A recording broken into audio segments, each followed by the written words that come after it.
బక్తియార్ ఖిల్జీ ఆరోగ్యం పాడవడంతో ఆస్థాన వైద్యులు ఎంత ప్రయత్నించినా ఎన్ని రకాల వైద్యం చేసినా ఖిల్జీకి నయం కాలేదు.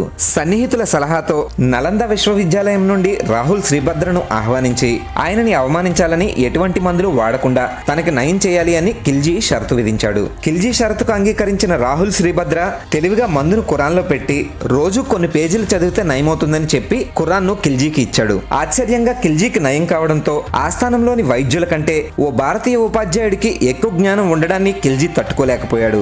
దాంతో ఖిల్జీ ఆ జ్ఞానాన్ని, ఆయుర్వేద మూలాలను నాశనం చేయాలి అని 800 ఏళ్ల చరిత్ర కలిగిన నలంద విశ్వవిద్యాలయంపై దాడి చేసి ప్రపంచం నలుమూలల నుండి నలందాలో చదువుకోవడానికి వచ్చిన 10,000 మంది విద్యార్థులను, 2,000 మంది ఉపాధ్యాయులను దొరికిన వారిని దొరికినట్టుగా ఓచకోత కోయించాడు.